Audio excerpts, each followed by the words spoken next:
Guilherme, valeu pelas palavras generosas aí. Bom, como ele falou, né? Como você falou, que eu trabalho, você falou, pô, o Daniel trabalha com história, com filosofia. É porque, na verdade, como pesquisador, como historiador, eu trabalho com um campo que se chama História das Ideias, né? Então, a História das Ideias é exatamente o campo da história que tem esse diálogo muito forte com a filosofia, embora seja uma abordagem diferente da abordagem dos filósofos, né? Porque nós, historiadores, a gente está preocupado com a diacronia, quer dizer, com a mudança ao longo do tempo, né? Então, quando a gente analisa uma ideia, a gente está muito mais preocupado com o vínculo entre aquela ideia e a sua época, e assim como as transformações ao longo da história em relação às ideias, né? Então, é por isso que eu trabalho com essas duas áreas. Estudei também como Zé Guilherme na USP, né? Me formei há uma década atrás, fiz mestrado, doutorado, e agora eu estou dando aula aqui, né, na UNB. Vim para cá há 2 anos, no Planalto Central, me sentindo exilado dos meus amigos de São Paulo, ainda mais com a pandemia, que a gente fica, de fato, né, um pouco preso, né, sem poder sair muito, sempre com medo de ir para um lugar ou para o outro, né. Então, basicamente isso. Aí eu trabalho com essas questões de história pública, né. Eu tenho um podcast chamado História Pirata, que é onde eu aprofundo mais, né, um espaço onde eu trago questões mais profundas, né. O podcast que chama História Pirata, tem no Spotify, tem no Deezer, no Google Podcasts, a gente coloca em todos os lugares. E tenho também um canal que eu participo junto a vários amigos, já há muitos anos já, né? Eu participo, que é o Se Liga. Antigamente era Se Liga Nessa História. Aí agora, como tem todas as disciplinas, né, escolares, a gente mudou só para Se Liga, porque Se Liga Nessa História deixou de fazer sentido. Então eu trabalho com essas coisas. Oi? Ó, rapidinho, que eu tenho que fazer essa propaganda, porque essa semana Daniel juntou MC Melody e Rousseau, ok? Então, Você viu que eu tô com a mesma camiseta, né? No vídeo aqui agora. então assim, eu vou mandar o link do vídeo. Olha como que é sensacional o canal, gente. Temas como homens podem ser feministas, 5 países para se viver melhor, como as mulheres mudaram a Revolução Francesa, Deus e filosofia, ou seja, é um canal que extremamente interessante. Por favor, sigam aqui o canal. O Daniel tem uma equipe muito boa e o podcast, que é o podcast de História Pirata, onde ele invade as ondas sonoras de você para falar de história, ok? E desculpa interromper, Daniel, mas eu tinha que fazer propaganda da MC Melody. Não, só para o pessoal saber, para o pessoal não estranhar, a coisa da MC Melody é que tem um historiador francês, né, chamado Antoine Leuty, que também é um historiador das ideias, que ele encontrou uma carta do Rousseau falando, obviamente, em francês, né, do Rousseau en parlant, do Rousseau falando, o Rousseau escreveu, de fato, numa carta, né, falem mal, mas falem de mim, igualzinho a música da MC Melody, né, então eu tento nesse vídeo explorar por que o Rousseau, que é o Rousseau, né, falou uma coisa igual a um funk da MC Melody. Eu fiz essa brincadeira, na verdade, para explicar um pouco sobre o iluminismo, sobre a obra do Rousseau e sobre essas coisas, né? E hoje, né, entrando já na nossa conversa de hoje, o Zé Guilherme pediu para eu falar um pouquinho sobre um tema filosófico, vou falar em uma meia hora, e isso que é o tema da ansiedade, mas eu queria que vocês se sentissem à vontade para falar, para comentar, para perguntar coisas, para colocar questões, né? Porque justamente para pensar esse tema da ansiedade na história da filosofia, né? E é um tema que, obviamente, todos Licença. nós. Oi? Desculpa atrapalhar. Eu queria saber se esse assunto sobre ansiedade você fala a respeito no seu livro também. Desculpa Falo atrapalhar. também. Falo também. No Ah, livro tem também algumas legal. reflexões sobre isso. E pode falar, viu, Caroline? Não tem problema. Se vocês quiserem falar coisas, acrescentar, perguntar, fique à vontade. Eu Obrigada. tô aqui para isso mesmo. Porque é um tema, né, Caroline, interessante, porque é algo que todo mundo passa, que todo mundo sente. Embora, obviamente, se a gente começar a escavar um pouco esse tema, a gente vai pensar, bom, todo mundo já sentiu ansiedade, mas será que o que as pessoas estão chamando de ansiedade é a mesma coisa? Né? Eu digo estou ansioso, a Caroline diz estou ansiosa. Será que a gente está falando da mesma coisa? Será que existe algo que a gente pode chamar de ansiedade ahistórico, vamos dizer, atemporal, no sentido de um sentimento ou uma sensação que atravessa todas as épocas? Então, justamente nesse vídeo e nessa aula aqui, e eu trabalho um pouco disso no livro também, eu peguei o que alguns filósofos falaram ao longo da história sobre algo que parece ter a ver com o que a gente chama de ansiedade hoje, né? Óbvio, todo mundo aqui já sentiu, né, um pouco de ansiedade. Eu, pessoalmente, eu tive um acidente de carro uma vez em 2011, né? Faz exatamente 10 anos agora, foi em maio de 2011. Foi um acidente de carro muito grave, assim, de fato eu cheguei perto da morte. E depois desse acidente de carro, que eu comecei a ter essa sensação, né? O famoso aperto no peito, o famoso, será que eu não estou respirando mesmo? Será que eu não estou conseguindo respirar? E vários amigos meus, nesse contexto agora de pandemia, disseram sentir o mesmo, né? Será que eu não estou conseguindo respirar porque eu estou com ansiedade? Ou será que eu não estou conseguindo respirar porque eu estou com Covid ou com sintomas da Covid?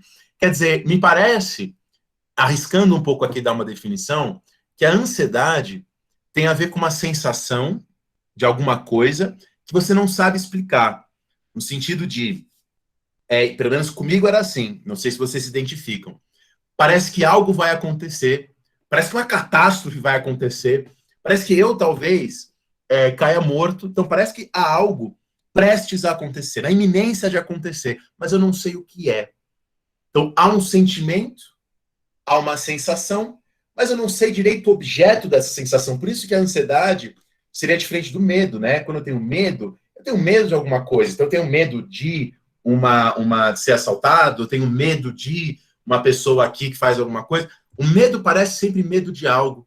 A ansiedade parece uma urgência sem objeto, né? Então, urgência vem do latim urgere, né? Quer dizer, é um sentimento de iminência, é um sentimento de algo que está para acontecer, é um sentimento de que algo urge, algo é urgente, algo está para acontecer, e as minhas palavras não são suficientes para explicar este algo que está para acontecer.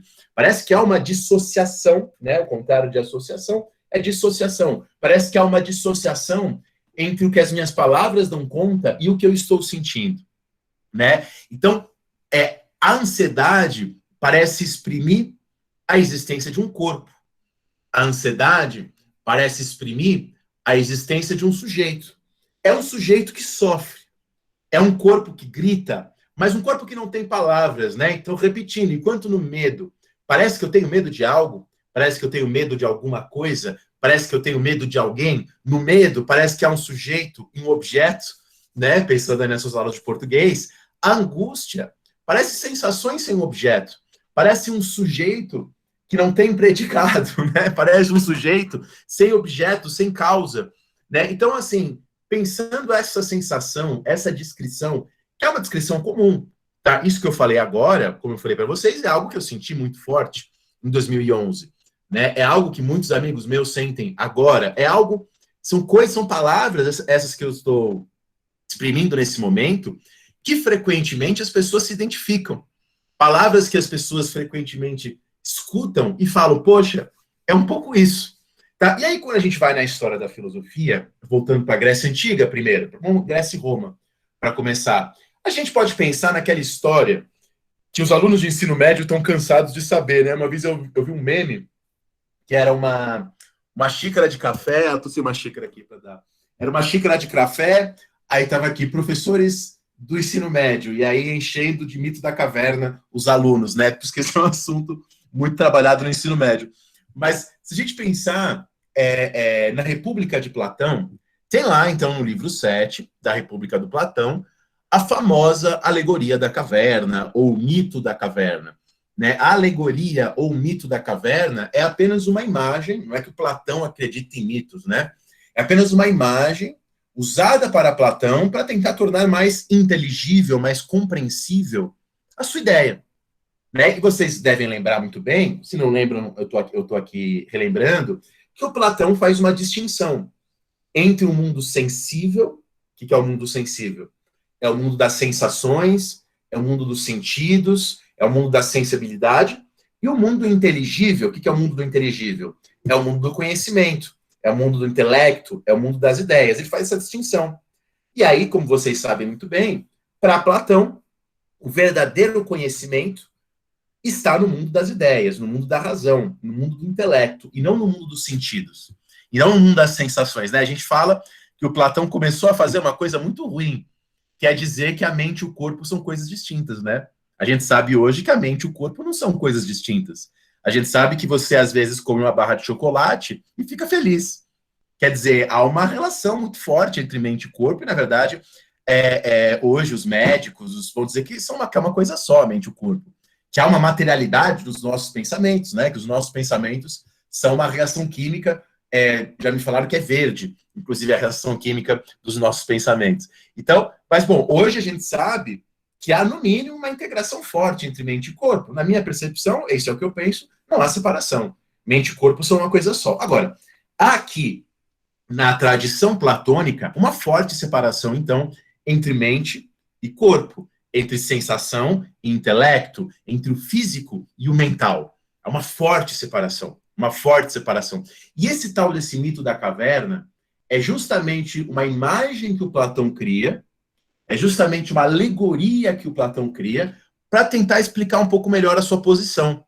Tá? Então, no mito da caverna, não vou explicar o mito da caverna, porque vocês estão cansados de saber, né? Mas as pessoas estão lá no fundo da caverna, na escuridão, olhando para as sombras, que são as sensações, que são os sentidos, e elas saem da caverna e vão para a luz. Né? E a luz é o conhecimento, é a razão. Então, é as sensações, o interior da caverna, a luz, o fora da caverna. Beleza. Por que eu estou falando disso? O que isso tem a ver com ansiedade?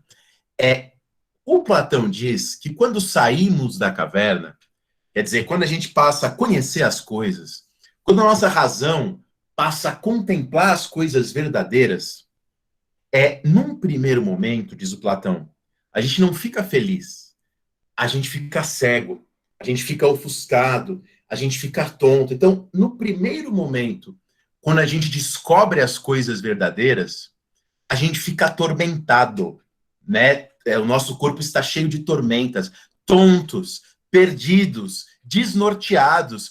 Então, o que é angústia nesse contexto aqui? Pelo menos a interpretação que eu faço. A angústia nesse momento é uma angústia boa, me parece. Porque é uma angústia que acontece porque você está passando de um estágio de ignorância para um estágio de conhecimento. Eu tenho certeza que muitos de vocês já sentiram isso, né? Vocês não sabiam de uma coisa, qualquer coisa vocês não sabiam.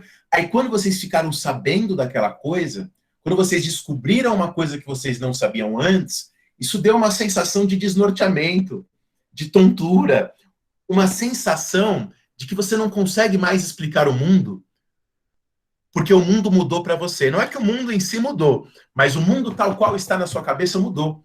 Então, essa angústia em Platão parece uma angústia do conhecimento, uma boa angústia. Porque para Platão é uma angústia que passa. Com o tempo você se acostuma com a verdade, com o tempo você se acostuma com as coisas e fica bem. Mas quantos de vocês já em algum momento da vida tinha uma coisa que vocês não sabiam sobre o Brasil, sobre o mundo, sobre a política, sobre a sua família? Uma coisa que você não sabia e aí você passou a saber. E no momento que você passou a saber o que você não sabia, isso deu para você uma sensação num primeiro momento de que tudo não faz mais sentido, de perder o chão sob os meus pés, de ausência de representação. Então, aqui tem uma primeira coisa, né? A angústia pode ser boa, porque ela pode significar, nesse contexto, um aumento de conhecimento, uma elevação do seu ser. Você é um ser que sabe o que não sabia. Você é um ser que está mais à frente, mais alto, melhor, sei lá como você quiser chamar.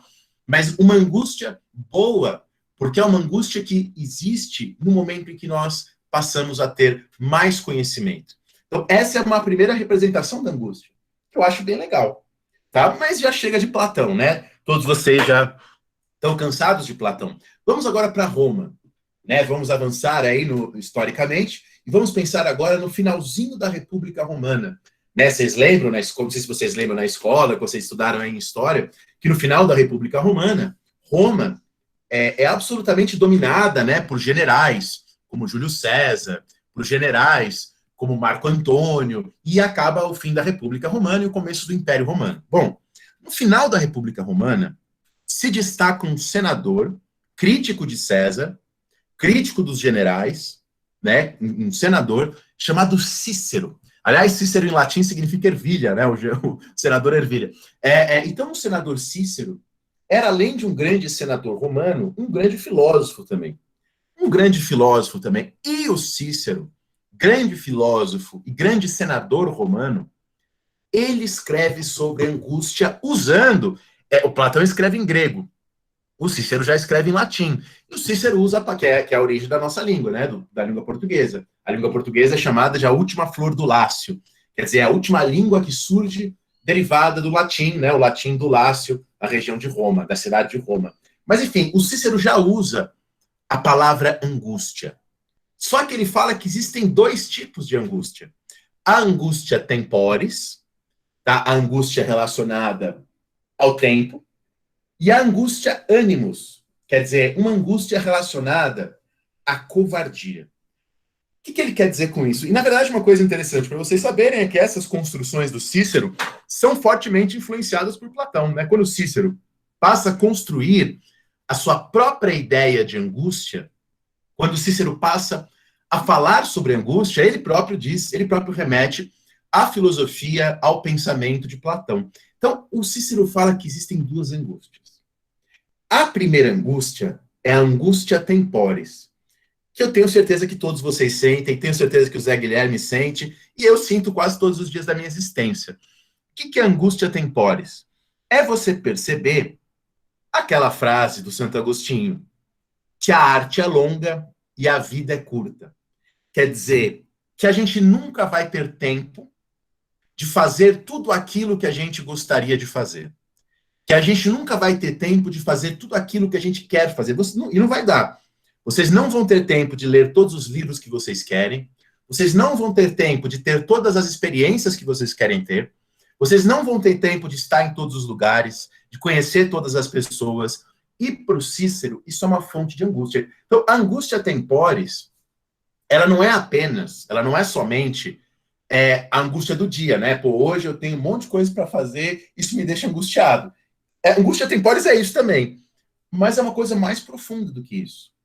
É você perceber que você vive aí, na melhor das hipóteses, 80, 90 anos, só que esse tempo é um tempo muito curto para você ter todas as experiências, para você conhecer todos os pontos de vista. Né? O Zé Guilherme sabe, hoje as pessoas têm um pouco essa paranoia em achar que tudo tem que ser sobre tudo. Né? Que se você fala de um assunto, você tem que falar desse assunto sobre todos os pontos de vista. Só que isso é impossível. Tá? O ser humano está condenado, queira ou não, a ser sempre alguém unicamente capaz de lidar com as coisas parcialmente, quer dizer, com parte das coisas. O ser humano nunca vai conhecer todas as coisas sobre todos os pontos de vista. O ser humano sempre conhecerá uma parte, uma parcela. E isso, para o Cícero, é uma das fontes de angústia. A angústia temporis, a angústia do tempo. Tá? Outra forma de angústia é a angústia animus. Tá? O que é a angústia animus? Essa eu cito direto, imagino que muitos de vocês também. Você acorda e você tem X, Y e Z para fazer. Você tem que assistir aula, você tem que estudar, você tem que ir para academia, e você não sente a menor vontade de fazer nenhuma dessas coisas. E essa falta de vontade te deixa ainda mais angustiado. Então, há uma angústia derivada da nossa falta de tempo, derivada do fato de que a vida é curta, tá? E portanto, não dá para fazer tudo o que a gente quer. E há uma outra angústia derivada do nosso ânimo, por isso que é a angústia do ânimo, né? De um ânimo fraco, de um ânimo covarde, diz o Cícero. Tá? Mas covarde aqui no sentido de baixo, não no sentido pejorativo que a gente tem hoje. Uma angústia derivada de uma coisa que faz parte da existência humana também, que é ter nos dias que estamos sem vontade. Então, veja, não só a vida é curta, não só não dá tempo de fazer todas as coisas, mas nós também não temos o ânimo de querer fazer todas as coisas que são possíveis de fazer. Tá? Então, perceba que o Cícero já traz uma outra forma de angústia. Essa forma de angústia do Cícero era diferente da do Platão. A angústia do Platão me parece uma coisa boa, né? Me parece um lugar que me ajuda a crescer. A angústia do Cícero já não nos parece uma coisa boa, mas me parece uma coisa humana. Me parece algo que faz parte da existência humana. Tem dias que a gente está cansado, e é normal. A gente não tem tempo de fazer todas as coisas, e é normal. A angústia em Platão me parece que é uma angústia ligada a um crescimento, a uma aquisição de saber, a uma aquisição de consciência. A angústia de Cícero me parece que é uma angústia ligada à condição humana. O humano, por ser humano, passa por aquelas coisas e não tem muito o que fazer. E depois de Cícero, poucas décadas depois de Cícero, um outro filósofo vai desenvolver um pouco na linha do que o Cícero disse, que é um outro filósofo romano chamado Sêneca. Tenho certeza que muitos de vocês já escutaram falar do Sêneca, um grande filósofo estoico, né, que chegou a ser tutor de um dos imperadores de Roma, que foi o imperador Nero. Tá? Infelizmente, não é muito bom você ser professor do Nero, porque eventualmente o Nero pode te matar, e parece que é o que aconteceu com o Sêneca, foi obrigado a se matar, enfim. Tem algumas controvérsias a esse respeito. Mas que livro, para quem quiser ler, que o Sêneca trata da angústia? E eu acho que o Sêneca trata melhor, porque para o Platão e para o Cícero, a angústia é um tema secundário. Platão e o Cícero estão falando de outras coisas, e a angústia aparece ali. Agora, o Sêneca me parece o primeiro a tratar mais diretamente dessa questão. E ele trata num livro pequenininho, facinho de ler, se alguém quiser comprar ou baixar, que é um livro chamado A Tranquilidade da Alma. Tá? Quem quiser baixar livros, tem aquele site famoso, né, o Library Genesis, e qualquer coisa depois o Zé Guilherme corta esse pedaço do vídeo. Então, A Tranquilidade da Alma é o livro do Sêneca no qual ele trabalha melhor isso. O que é esse livro do Sêneca, A Tranquilidade da Alma? É um livro que, tal qual as obras de Platão, é estruturado em forma de diálogos. Então, o livro do Sêneca, A Tranquilidade da Alma, é um diálogo entre Sêneca e o amigo do Sêneca, Sereno. O legal é que o amigo do Sêneca, chamado Sereno, era tudo menos sereno. O Sereno era um cara ansioso, angustiado, nervoso. Então, apesar do nome de Sereno que o Sereno tem, o Sereno era alguém que vivia muita aflição, muitos problemas em relação à vida. Tá? E aí o Sereno, que não era sereno, pede ajuda ao seu amigo Sêneca, para que Sêneca o ajude. Fala, amigo, me dê conselhos para eu viver com mais tranquilidade, né? Tranquilidade em grego, ataraxia, parece uma doença, mas na verdade significa tranquilidade. Então, me dê conselhos para que eu viva com ataraxia, para que eu viva com tranquilidade. Tá? Olha o que diz o Sereno. Eu tenho certeza que vocês vão ouvir essa frase do Sereno, e tenho certeza que muitos de vocês vão se identificar com essa frase do Sereno, porque de fato é uma frase que os ansiosos se identificam. Então, diz o Sereno, eu estou ciente de que essas oscilações da alma não são perigosas e nem me ameaçam de nenhuma desordem séria. Então o Sereno diz, Sêneca, eu sei que esse negócio que eu fico às vezes mal, às vezes bem, às vezes mal, às vezes bem, não vai me matar. Para eu me expressar melhor, diz o Sereno, é como se eu estivesse sofrendo não uma tempestade, mas um enjoo do mar. Então não é uma tempestade que vai me matar, mas é o enjoo do mar que me faz muito mal todos os dias. Sêneca, diz o Sereno no livro, tire de mim esse mal, seja ele qual for. Quer dizer, aquilo que eu falei para vocês, né? Há algo que me incomoda, há algo ruim, há algo estranho, e eu não sei explicar que algo é esse. Eu não sei explicar que algo é esse. Então, o Sereno diz, Sêneca, tira isso de mim e ajude aquele que está em aflição, mesmo ao avistar a terra. Aqui o Sereno está dizendo, né? Mesmo quando eu estou num momento bom, mesmo quando eu estou com os meus amigos, mesmo quando eu estou bem alimentado, ainda assim eu me sinto mal. Né? Outra frase que os ansiosos certamente se identificam. E aí o Sêneca responde para o seu amigo. Quem quiser ler a resposta inteira, compre ou baixe o livro sobre a tranquilidade da alma. Aí o Sêneca diz, meu amigo, existem algumas coisas que fazem mal para a gente. E são coisas que a gente tem que aprender a lidar. Primeira coisa, diz o Sêneca, você, Sereno, meu amigo Sereno, você tem que aprender a amar aquilo que você tem. E não a ficar apenas amando aquilo que você não tem. O Sêneca diz, existem pessoas, diz o Sêneca, que só amam aquilo que os abandona, que só ama aquilo que trata mal, aquilo que foge, aquilo que não é seu, aquilo que não te quer. Se você aprender a não mais ficar amando apenas aquilo que você não tem, isso já é uma maneira da sua angústia diminuir. Esse é o primeiro conselho que o Sêneca dá ao amigo Sêneca. Para de amar só aquilo que te abandona. Aí o Sêneca dá um segundo conselho. Ele dá um segundo conselho. Para de passar a vida inteira só pensando no depois. Quer dizer, só tendo objetivos, só arquitetando o seu futuro. Isso é uma segunda fonte de angústia, diz o Sêneca. Aqueles que passam a vida tendo um objetivo aqui, outro objetivo aqui, é preciso, e aí voltamos ao Cícero, né? É preciso entender que a vida humana é curta e não dá para fazer tudo. Então é preciso, para lembrar o meme lá do Jacan, baixar o bola. Quer dizer, baixar a bola, baixar seus objetivos. Entender a sua condição humana, que é uma condição frágil, que é uma condição inconstante, para que você adeque os seus objetivos à sua própria existência. Então, o segundo conselho que o Sêneca dá ao seu amigo Sereno é: não seja aqueles que vivem mudando os seus objetivos. Não seja aqueles que vivem colocando a felicidade sempre um passo à frente.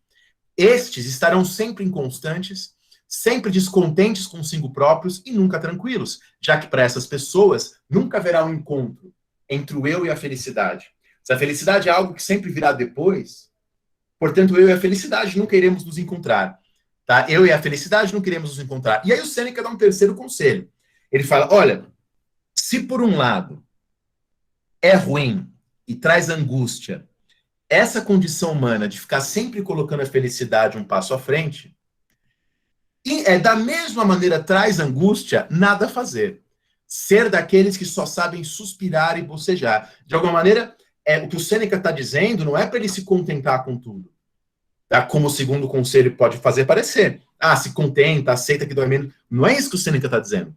Ele está dizendo para a gente entender os nossos limites, mas não para a gente ficar parado, suspirando e bocejando, que é a expressão que o Sêneca usa. Então, primeiro conselho, não ame só aquilo que te abandona. Segundo conselho, não ame só aquilo que está à frente. Tá? Terceiro conselho, também não faça nada, não fique sem fazer nada. Faça alguma coisa com consciência. E não fique sempre, esse é o quarto conselho, fugindo de si próprio. Fugindo de si próprio. Não faça isso. E aí o Sêneca critica aqueles que viajam muito apenas para fugir de si próprios. Mas, né, Zé Guilherme, como diria o grande sábio Tiririca, o Tiririca uma vez disse assim, eu sempre tento fugir de mim mesmo, mas onde eu ia, eu estava. É isso que o Sêneca diz. Aqueles que viajam e se movimentam muito, às vezes ficam viajando, indo de um lugar para outro, tentando fugir dos próprios problemas. Mas lembre-se do Tiririca, onde você for, você vai estar. Tá? Então, é preciso... Oi? Uma coisa curiosa, né, gente? Essas reflexões têm 2000 anos. E acho que essa é a graça da filosofia, que a gente lê pessoas que estão no Império Romano, 2000 anos antes da gente, e os problemas que eles colocaram são os mesmos problemas que nos afligem. Ou seja, essa questão, será que saber muito nos deixa angustiado? Ou será que quando tem um mundo onde a vida tem muitas coisas para fazer, tem muitos lugares para ir, será que isso me deixa angustiado? Parece que isso surgiu ontem, mas olha como a preocupação da filosofia é antiga, tem 2000 anos para mais, porque o Platão está a 2.500 anos da gente. E agora, desculpa aí, Daniel, manda ver. Não, pode falar, não, legal, ótimo o que você está falando, pode continuar. Então, agora, eu acho que você vai trazer uma reflexão bem interessante. Qual que é o próximo intelectual que você vai trazer, o próximo pensador? Não, porque eu só queria terminar com uma frase do Sêneca, que o Sêneca fala assim, em cada estação da vida, você encontrará diversões, relaxamentos e prazeres. Tá? Isto é, desde que esteja disposto a fazer os males mais leves, ao invés de mais odiosos.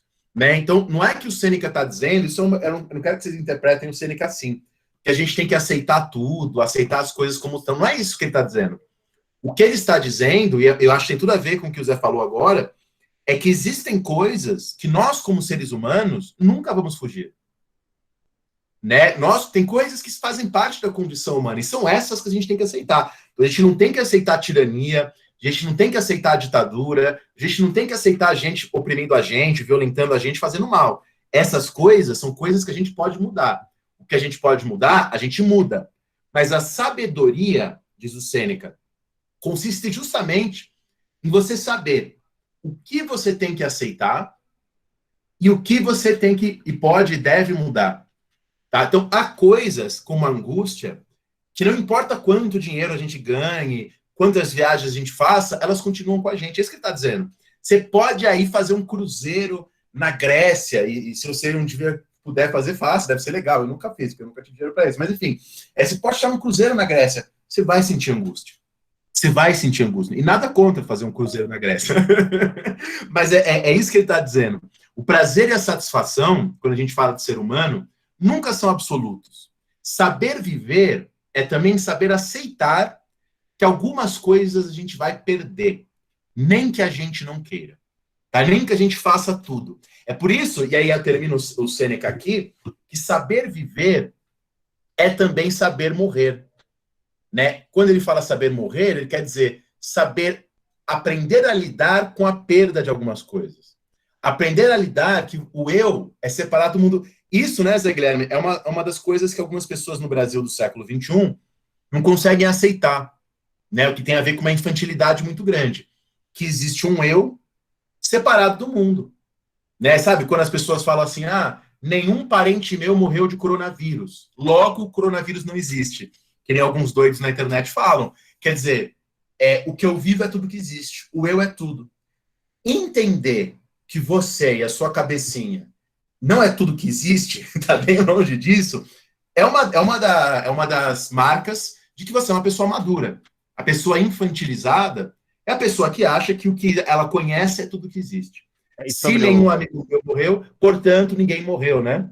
Sobre a Covid é interessante que uma das fontes da angústia é justamente aceitar a nossa impotência. Porque o vírus, ele é algo que, digamos, aleatório. A gente não controla. E aí a gente se sente extremamente aflito porque tem uma pandemia no mundo. E a pandemia pode, em outras épocas, pode ter sido desemprego, pode ter sido problemas que aparecem e estão fora do nosso controle. E a gente se sente desesperado. Às vezes a gente procura saídas na ilusão, na mentira. E a gente, e uma dos diagnósticos que a gente pode falar é essa negação do que a gente chama em filosofia da contingência, ou seja, daquilo que eu não controlo, daquilo que vai me dar uma angústia desgraçada, e um dos motivos é isso não está na minha mão, e que no fundo os filósofos antigos eles tinham uma noção muito clara disso, né, Daniel? De novo, voltando ao Sêneca, é importante separar. Tem algumas coisas que a gente pode fazer. Né? A gente pode pressionar os governos para ter mais vacinação, a gente pode se proteger, a gente pode usar máscara, a gente pode ajudar a conscientizar os outros, mas é o que você falou, mas isso tem um limite, o que a gente pode, justamente por conta da nossa condição humana. E você sabe, esse era o próximo pensador, né, que não é bem um pensador, quando vocês pegarem a Bíblia, o Evangelho de Lucas é o único dos evangelhos que foi escrito em grego. E lá no Evangelho de Lucas, que foi escrito em grego, vocês vão encontrar a expressão autos, que é uma expressão, a Megan tá aí, agora que eu vi, que é uma expressão do estoicismo, né? E o Sêneca é um estoico. Então, o estoicismo influenciou muito o cristianismo, tá? Por isso que eu imagino que alguns de vocês que têm família cristã e tal, eu tô falando essas coisas, vocês devem ter lembrado de coisas. Porque, de fato, a tradição estoica tem uma influência, não só ela, mas também ela, claro, tem uma influência muito grande sobre a própria formação do pensamento cristão. Então, os primeiros pensadores cristãos, o Agostinho de Hipona, por exemplo, para os católicos Santo Agostinho, o Agostinho era um leitor dos filósofos gregos, dos filósofos romanos, enfim. E tem um trecho da Bíblia lá que eu queria trazer, que é o trecho do Jardim de Getsemane, né? Acho que muitos de vocês conhecem. Para quem não conhece, eu vou contar a história, vocês vão lembrar. Tá? Em Jerusalém, Jesus e seus discípulos e seus apóstolos estavam lá orando na noite anterior à crucificação de Jesus Cristo. De acordo com o Evangelho de Lucas, que é aquele evangelho escrito em grego, a angústia de Jesus era tão profunda que seu suor tornou-se grandes gotas de sangue que corriam até o chão. De acordo com Mateus, agora o Evangelho de Mateus, Jesus teria dito: meu Pai, se possível, afasta de mim esse cálice. Eu costumo falar isso quando eu dou aula, que independente de você ser cristão ou não, não importa o que você acha, o que você pensa, o que você acredita, a Bíblia é um texto, do ponto de vista literário, muito importante, né? E muito rico. Essa história é muito rica. Quer dizer, o que essa história nos mostra? Um Jesus, filho de Deus na história, é extremamente humano. Ou como disse um teólogo brasileiro, o Leonardo Boff, tão humano que é divino. É um comentário do Leonardo Boff. A angústia de Jesus é tão grande e tão humana que ela chega a ser divina. Quer dizer, a gente se identifica com essa frase de Jesus porque é alguém que se sente desamparado, quer dizer, sem amparo, diante do silêncio, diante da solidão e diante das trevas. É claro que no caso da tradição cristã, a solução para essa angústia vai ser a questão da fé, a questão da crença, mas eu estou trazendo a Bíblia porque há filósofos existencialistas que vão usar a Bíblia como fonte para pensar a questão da angústia. E talvez o mais famoso deles é um filósofo e teólogo dinamarquês do século XIX, agora dei um pulo, tá? Para o século XIX, um filósofo e sociólogo dinamarquês chamado Søren Kierkegaard. Tá? O Søren Kierkegaard é considerado um grande nome da filosofia na discussão sobre angústia, tá?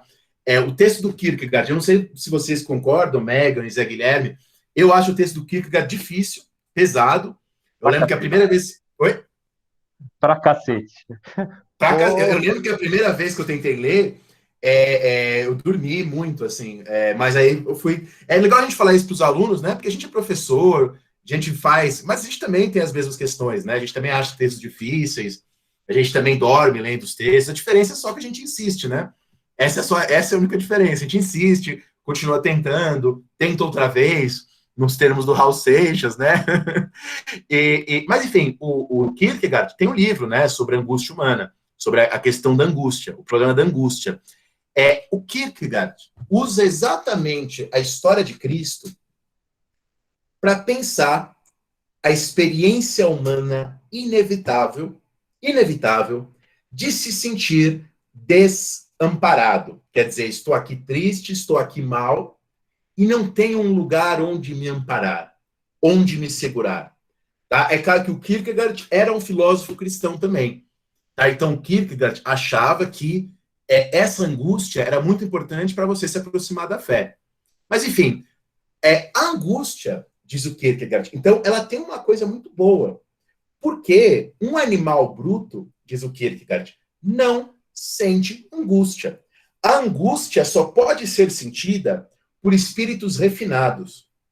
A angústia é um indicativo de que você é uma pessoa refinada, de que você é uma pessoa consciente, de que você é uma pessoa sensível. Pense o seguinte, se você for um ser humano que só aceita tudo, que só obedece, que acredita em tudo que te manda no WhatsApp, se você é um ser humano desse, você não tem angústia. Né? Porque você acha que tá tudo bem, você só obedece. O que manda, você obedece. Então, uma pessoa com uma consciência escrava, tá? Falar consciência escrava tem nada a ver com a escravidão no sentido social das pessoas escravizadas. Mas uma pessoa com uma consciência escrava, quer dizer, uma pessoa que só aceita, uma pessoa que só obedece, uma pessoa que não pensa, essa pessoa não tem angústia. Quer dizer, você tem angústia, por quê? Porque você tem consciência que o mundo é complexo. Você tem angústia porque você tem consciência que o mundo é cheio de possibilidades de escolha. E você tem consciência de que você não pode fazer tudo, você não pode escolher tudo, justamente porque você vai morrer. Tá? Então, a vida é curta. Então, a gente não pode experimentar todas as possibilidades, a gente não pode saber de todas as coisas. Eu já citei o Tiririca aqui, né? Agora eu vou citar o Charlie Brown Jr. Cada escolha é uma renúncia, isso é a vida. Ó, o Charlie Brown Jr. devia ler, o Chorão devia ler o Kierkegaard. Né? Então, quer dizer, a angústia deriva do fato de que existe uma multiplicidade de possibilidades de escolhas e a vida é muito curta. E a vida é muito curta. A gente... Então, ó a definição que ele dá de angústia. A primeira definição que ele dá é assim. A angústia é a experiência da possibilidade das possibilidades. Então, a possibilidade de que existem muitas possibilidades gera um sentimento de angústia. Se você é uma pessoa com a consciência escravizada, você não sabe que a vida tem muitas possibilidades. Você só aceita. Você só obedece.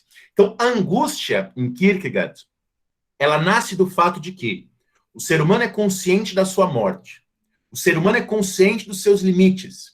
E o ser humano é consciente de que, por mais que ele estude, todo conhecimento será sempre parcial. Porque todo conhecimento será sempre uma parte, uma parcela de todas as possibilidades.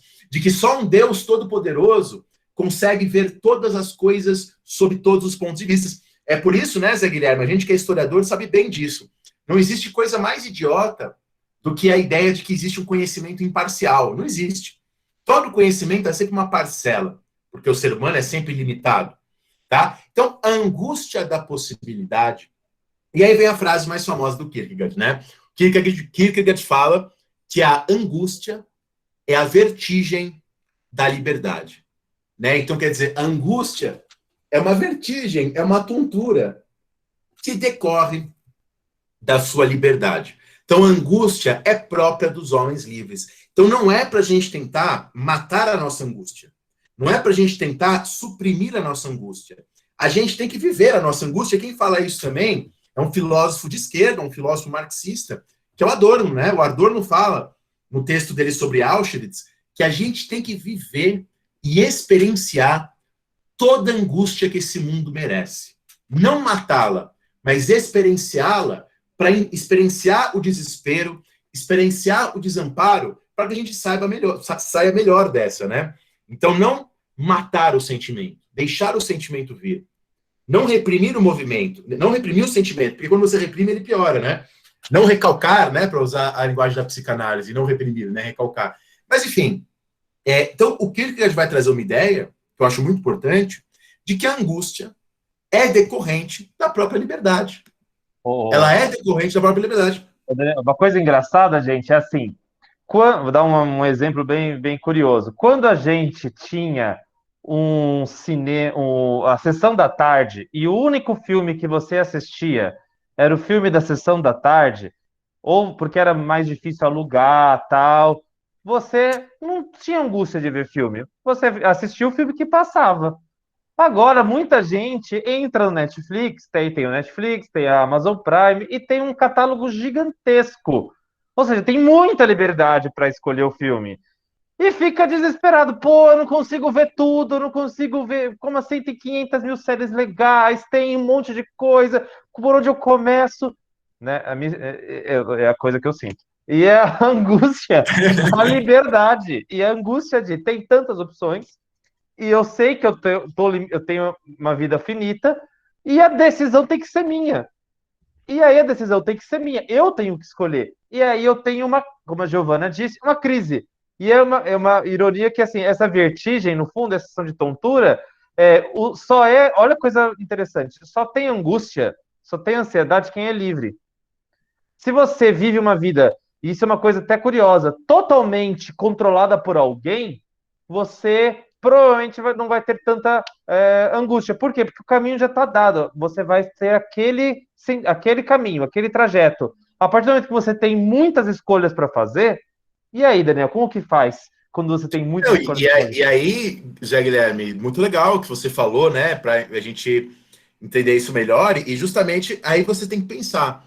Eu prefiro essa angústia de entrar na Netflix. Eu também fico lá, Giovana, 20 minutos, 30 minutos pensando no que eu vou assistir. Você prefere isso? Ou você prefere, como a Caroline falou logo acima, assistir Lagoa Azul toda semana? Qual que é o melhor, gente? Eu acho que a angústia de ficar na Netflix pensando que você vai ver é melhor do que ser obrigado a assistir Lagoa Azul. É isso que o Kierkegaard está dizendo. A angústia é a vertigem da liberdade.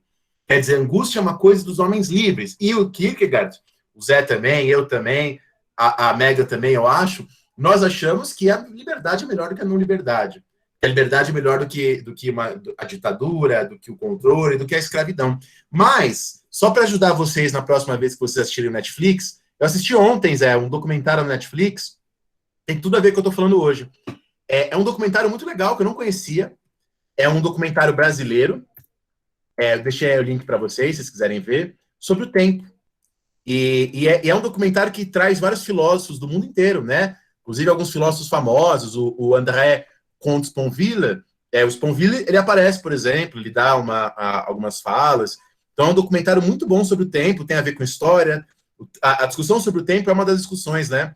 Que estão aí na intermediação da história e da filosofia. Quanto tempo o tempo tem? É uma discussão, isso aí, de vários especialistas sobre a ideia de tempo, em várias épocas, em vários lugares.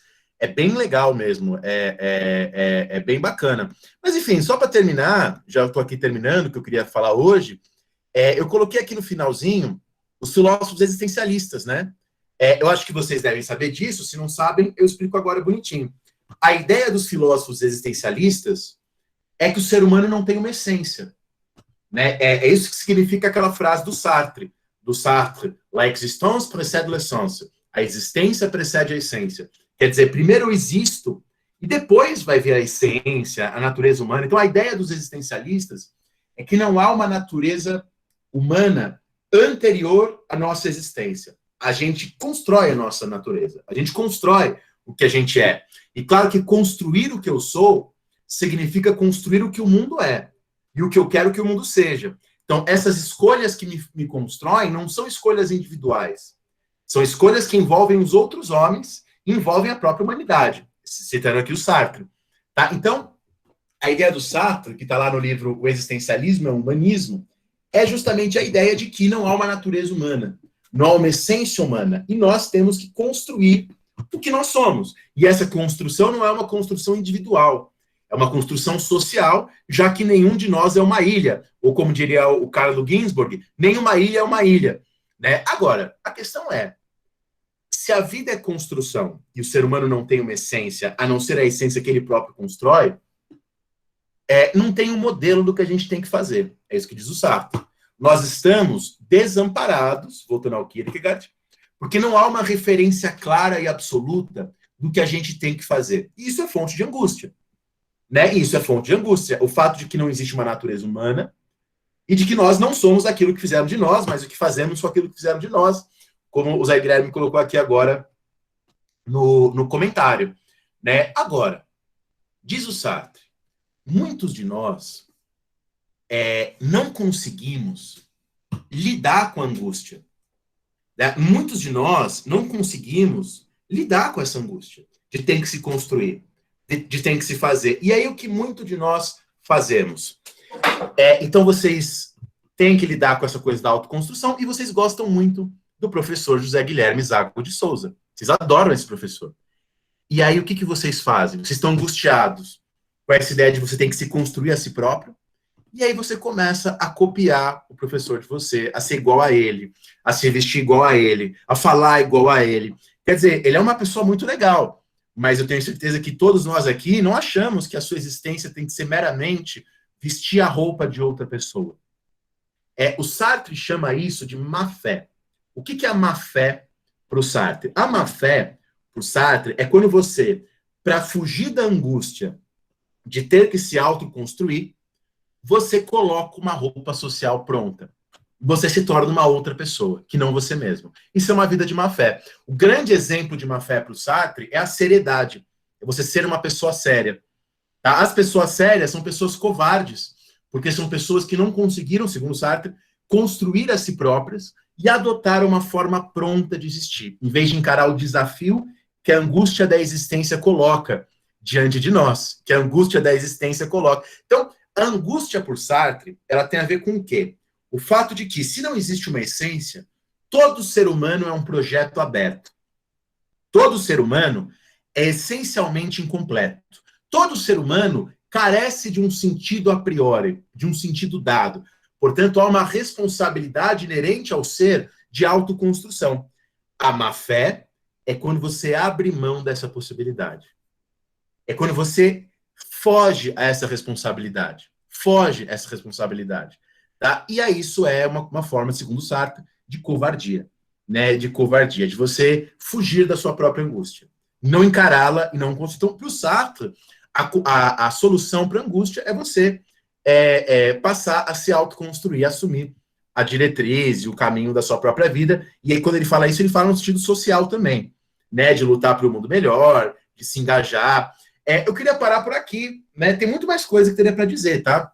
Eu podia falar, por exemplo, do Freud, mas aí o Freud exigiria muito mais tempo, porque é o Freud que justamente vai mostrar que a angústia não é uma coisa só, homogênea, única, né? O Freud vai falar em vários tipos de angústia, de várias vivências angustiantes, que tocam o medo, o terror, a estranheza, o pânico. Então, quer dizer, quando a gente chegar no século XX, quando vieram, né, os pensadores da psicanálise, haverá uma complexificação disso.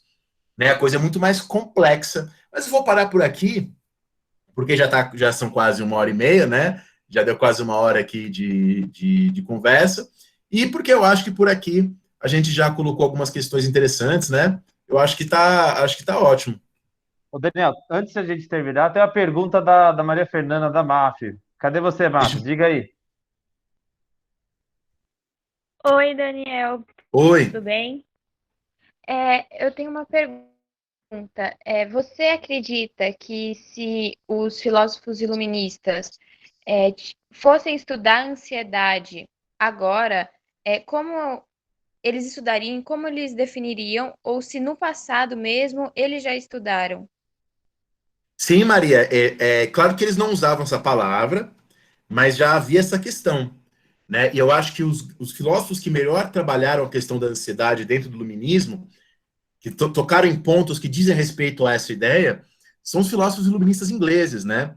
Porque os ingleses, diferente dos os franceses, eles são mais ligados à coisa da razão, da racionalidade. Agora, os filósofos iluministas ingleses desenvolvem algumas reflexões mais profundas sobre os sentimentos, né? São também filósofos morais. E o grande filósofo moral do século XVIII é o Shaftesbury e o Adam Smith. Vocês conhecem o Adam Smith pela Riqueza das Nações e tal, mas a Riqueza das Nações não é o texto mais importante do Adam Smith. O texto mais importante do Adam Smith é um texto chamado A Teoria dos Sentimentos Morais.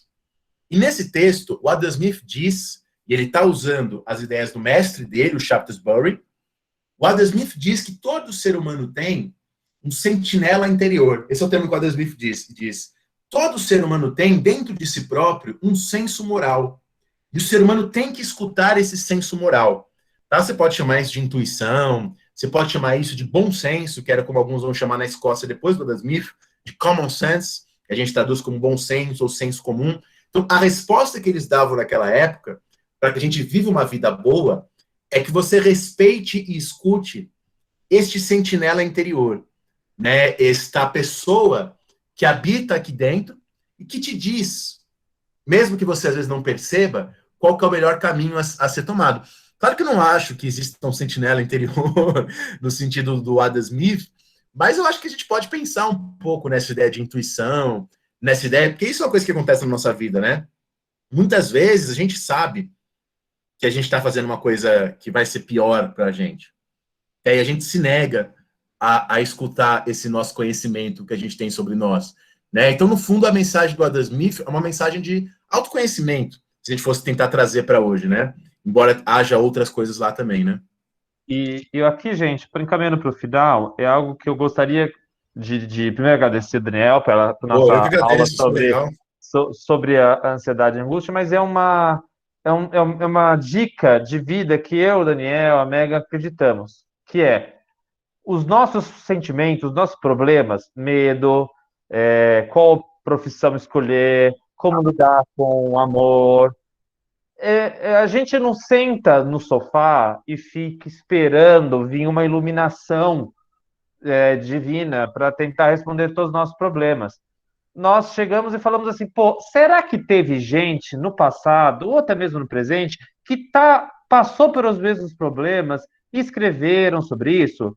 Então, eu quero que vocês pensem o seguinte: angústia, ansiedade, né? Perguntas como que eu fiz aqui. Será que hoje, por que será que os jovens são mais ansiosos do que no passado? Será que os jovens são mais ansiosos do que no passado? Ou pergunta se o conhecimento traz ansiedade, traz angústia? Será que nós acreditamos que o melhor caminho para responder isso é estudar isso? É ir lá pegar um livro de um Adam Smith, pegar um livro do Sêneca. Lembra que eu falei há 2000 anos e o cara estava com a mesma preocupação. Vocês vão perceber que outras pessoas sentiram o que vocês sentiram. Outras pessoas pensaram o que vocês pensaram. E como eles estão. Muitas vezes eles pensaram e deram respostas que podem ajudar vocês. Então, E Zé Guilherme, só acrescentar uma coisa: quando for buscar essas respostas, essas questões, não buscar da maneira autoajuda, né? Não esperar que você vai encontrar o Sêneca dizendo assim: 10 passos para ser feliz, né? 90 dicas para a felicidade. Isso é autoajuda. Aquela que coloca uma resposta pronta, simples, fácil, e exatamente por ser pronta, simples e fácil e uniformizante, né, para pessoas muito diferentes, ela é mentirosa, ela é picareta, né? Então, justamente entender que quando a gente fala de conhecimento e de autoconhecimento, é sempre uma coisa lenta, é sempre uma coisa que vai passo a passo, mas é uma coisa que vale muito a pena, eu acho, né? Isso é um caminho, gente. Se alguém chega, o mundo é uma zona. Se alguém chega e fala, olha, é assim, é picareta. Tem certeza absoluta, meu. Porque o mundo é uma confusão. Ninguém, no fundo, sabe exatamente tudo sobre tudo. O que a gente falou, a gente não sabe nem direito como o cérebro funciona, como as emoções funcionam, como a política funciona, como o sentimento funciona. Se alguém chega e falar 10 regras para ser feliz, o cara quer ganhar o dinheiro em cima de você. Beleza? E Pessoal, 10 regras para ele próprio ser feliz com o seu dinheiro, né? tem mais alguém que quer fazer alguma pergunta para a gente encerrar? Então, muito obrigado. A gente vai ter semana que vem, sexta-feira, eu não me lembro se é sexta-feira, mas história dos Estados Unidos e racismo, ok? Como que os Estados Unidos e o racismo, eles estão muito mais juntos do que a gente imagina, e como que isso deu, digamos, em discussões muito sérias, como o Black Lives Matter, que vocês conhecem. Eu vou mandar nos grupos o convite para vocês. Agradeço ao Daniel, liga o microfone, Bianca, Bruna, Camila, Caroline, por favor. Agradeçam aí, por favor. Cadê vocês? Muito obrigada, eu adorei a aula. Muito Obrigado, boa. gente. Aula Muito muito, obrigada, muito Felipe. boa. Obrigado, pessoal. Nossa.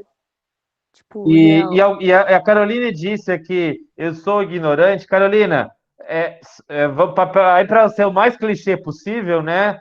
Só quem pode aprender algo é aquele que é ignorante. Se você sabe de tudo, você não aprende nada, entendeu? E para pegar Jesus e os católicos, só Deus sabe de tudo, viu, gente? Nós somos limitados. Pegando o que você falou, Gente, Zé, e quem não tá confuso tá mal informado, né? Quem não está confuso tá mais bordado. Isso é uma coisa que na física, na química, na humanas a gente descobriu.